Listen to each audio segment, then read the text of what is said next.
That's what that's in that. But you got that from being in the Marines, right? IT. I don't know where he learned that, but that's what he do. After I got out. After you got out. Aviation firefighter in the Marine Corps.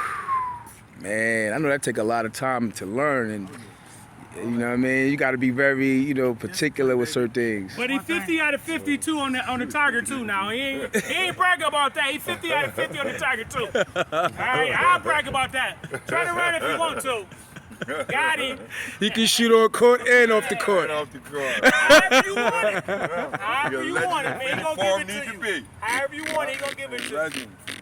Yeah, however you want it, you gonna get it. Salute. Yeah. Appreciate you.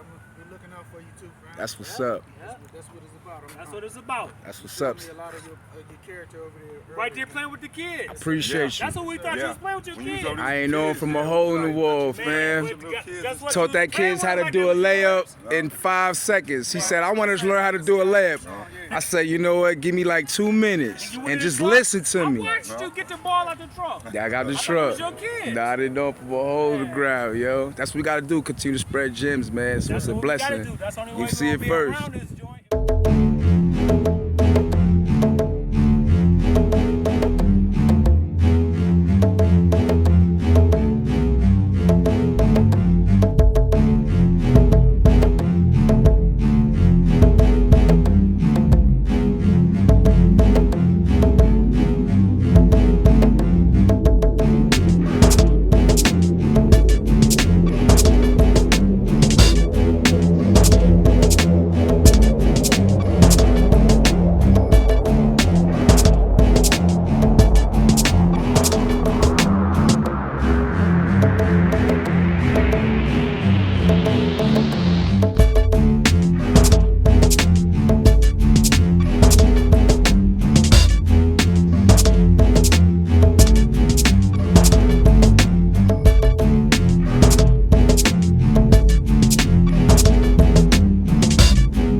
Holla at your boy, we on Gems in the Rock. We in Buffalo with it. We got a legend out here. Came across in the park. And man, let the whole basketball world know who you are. Word. My name's Richard Marion. Go by the name of Rich Marion as people know me here in Buffalo. I went to Burgard, played for Burgard for 2 years. Pretty much held my own. A lot of my peers know what my game was about. That's what's up. I've been hearing comparisons to my game like Jamal Crawford. Wow. But, I think I'm a little older than Jamal, so I think I probably created that style. So, in terms of your first beginning of basketball, what was it like when you first fell in love with the game? Well, when I first fell in love with the game, I used to watch some of the legends growing up, like Sox. When I was a kid at school, 12, learning how to shoot. We used to have a contest out there every year who could shoot from each side of the backboard with either hand. He's a local legend in Buffalo? Yeah, he was a local legend, went to Providence, and okay. Ended up with NBA and things like that. He was one of the true legends that I admired growing up, as well as some of the others like Curtis Akins, Cliff Robinson, Keith Robinson, some of the legends, Trevor Ruffin, Richie Campbell. Shouts out to Richie, and myself. A lot of legends, Curtis Akins, I said his name, but just a lot of ball players back in the days that we had here in Buffalo. I can go on and on. Ice Blackman, But the early stages, what year was that during that time when you was doing these little? For me, it started back probably like '79. Because I'm 55 now, and I still get out here and get it. It don't matter either way. That's what's up. I'm thinking about getting some T-shirts made with the logo, with the name. I used to love this because I used to love this game. I just come out here for the exercise now, but back in the days when I used to love it, I was an animal.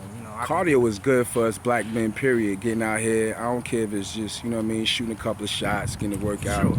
So, I definitely commend ex-athletes who don't let their body go to waste, you know what I'm saying? Being a former Marine, I used to play all Marine basketball when I was in, had a career in the Marine Corps. You know, that was pretty much like college for me. After I got out of high school, I went straight into the military. Right. And played at the highest level in the Marine Corps. So. Now, you know, before we got to the Marines, what was your high school basketball career like? my high school basketball career was like, you know, my junior year. You know, I played a lot of street ball. You know, and my junior year, my high school coach, thank God that we just was able to go see him this year. He's 81 this year, just turned 81, so I was able to get the chance to see him. Just What's had a his heart name? attack. His name is Don Brusky. Shout him out. That's yes, what's sir, up. Mr. Don Brusky. Get well, baby. But so I averaged about 25. You know, my 2 years I did play, and like I said, I was able to understand the game at an early age, as far as how to put the ball in the basket, and you know, a lot of And your position was? shooting guard, point guard, wherever you need it. You know, I was a little guy, but you know, I get in there and mix it up because I was fundamentally sound. So, you know, I was able to get in there and box out. You know, a lot of kids don't understand that. You know, it's about technique.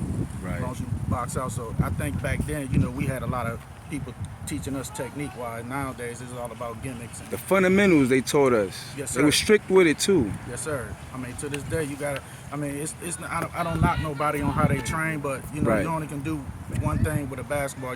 You know, you can't use two in a game. So sometimes it's just learning, getting out there, repetition, doing it twice, dribbling with Yeah. one hand, dribbling with the next hand. So Muscle memory, getting it yes, in. sir. Yes, sir. So, Yeah. but you know, however it is, you got to put that work in. You know, a lot of these kids don't put that work in. They just travel this AAU circuit and run up and down. They learn the game, but they don't know how to play the game. Right. You know? So now you leave in high school, you go to the Marines, straight to the Marines. Yes, sir.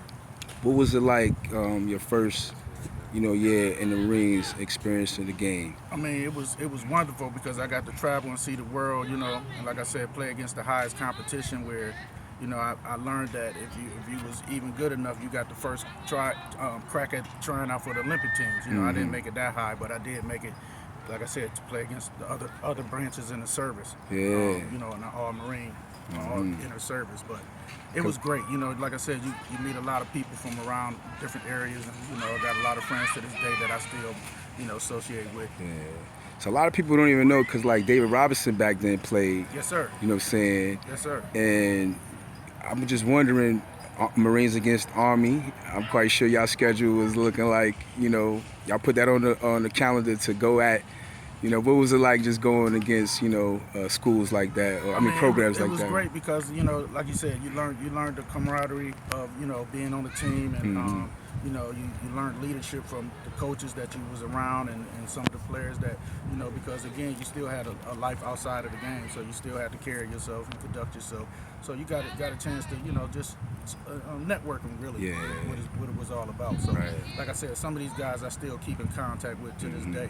And like I said, I'm 55, so that was like me and my childhood friend here, Charles Moody. We was just talking because he served in the military as well. That's what's up. Salute. That was another part of our life. That's what's up. We was around these people for 30, 40 years. That's a blessing, man. Yes, sir. 30 plus, man, having cats just getting together, saying, they feelings and support throughout the game. What was it like, back then when you witnessed him coming up in the rankings of the game? Best. His name is Man and me. That's what I call him. Right. Man. Right. That's his name to me. Man. That's his nickname. That's his name. That's his Man. name, right? Got you. They call him Rich. I call him Man. Right. I know him from like this. Got you. When we first started We getting 50. out I'm about to be 55. Like he said, I'm about to be 55. That's how Right. long I've been knowing him. And this is like a circle of friends that's Yeah. been Them the same childhood. childhood. School Right. 12. Yeah. What's your name? My name is Darren. Darren. Yeah, Okay. yeah, we childhood friends, man. We grew up, playing sports, playing football and different things like that. But like we said, he was always Basketball, he was man, the right ball there. man. He Right. was always the Both ball. hands, whatever. However you want it, that's how you gonna give it to you. That's However funny. you want it, each hand. And that's funny. I was about to ask him, Man, was he each left-handed hand. or right-handed? Both hands. However you want it. Ambidextrous early. Man, however you want it. I had to work on Practice it. like that. Right, That right. was his whole metaphor. I got two hands, I got a better shoe with two hands. Two hands, Like I yeah. said, I don't brag on myself, but I just like to pay homage to a lot of some people that I didn't give acknowledged. Shouts out, my man Dennis Brown. Dennis Brown was one of the coldest. He was one of the ones I seen growing up that mimicked or the game was like Jordan back in the day. He was Wow. around that same size and could do everything. So Dennis Brown, Rick Mingo, my man,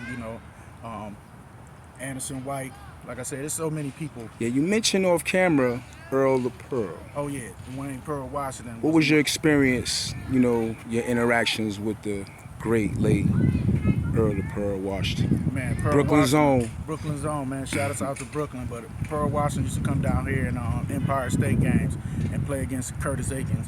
Curtis was one of the greatest here that played the game in high school basketball here in Buffalo. And man, I mean, they used to go at it. And, I mean, like 65, 63 against each other. Man. So we witnessed greatness. A lot of people, that's around my age understand and know what we seen back then. But I wish they had the footage to show these people what we seen back then. Because The VHS tapes. Show. Yeah, A lot of man. people don't remember when they had Walter Berry on that team. They came down and Pearl threw a move and bounced the ball off the ground, and Walter Berry came through and grabbed the joint out the air and slammed it. But the ref had already called the foul, so the play was Didn't count, but the crowd still went crazy. The crowd ran out the Kessler Center. Everybody remember what I'm talking about that time. The crowd ran out the Kessler Center. Pearl, shouts out to Pearl. I was glad I got a chance.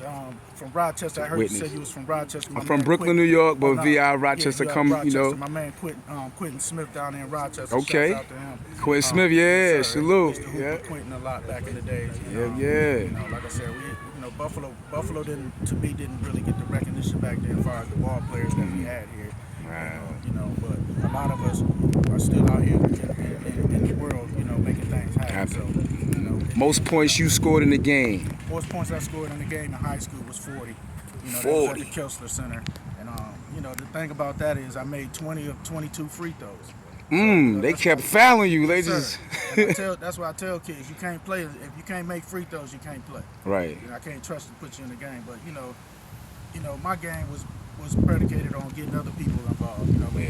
The game was so easy to me where I know I can get me 10, 11 quick points. It's nothing. It wasn't nothing. So it was just about getting other people and helping other people get their shine on. So that was my peers know what I used to do. What was your actually? Where did you get your competitive spirit from? Like, I got that from just growing up in my environment, pretty much.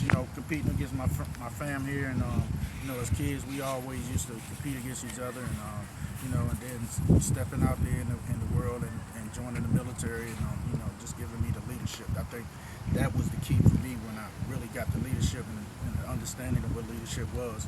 Right. That took my game to another level. So but it was just competing against my friends and family. your biggest regret looking back at your career? My biggest regret, and I'll be honest about this, is learn how to be coachable. And when I say that is that learn how to take criticism. Right. Sometimes you don't understand a coach is getting on you because you're the best player on the team. And see, I had a problem with that because I'm giving you 30 before halftime, but you're not talking to the superstar that way. Right. But that's part of leadership. So once you learn how to take constructive criticism, you can take your game to the next level. And that's one of my biggest regrets. So last words for any upcoming ballers that's, because those ones that you just said was some good words right there, but any other, last words that you want to share, yeah, gems get out with? here and put that work in. You got to put that work in for your game to get, better. Because without you putting that work in, you'll never know what you can do. So anything you do out here while you practice, you should be able to do in the game. That's what's So up, man. put that work in. Salute, man. Gems in the Rock, we salute you. Safe, fellas.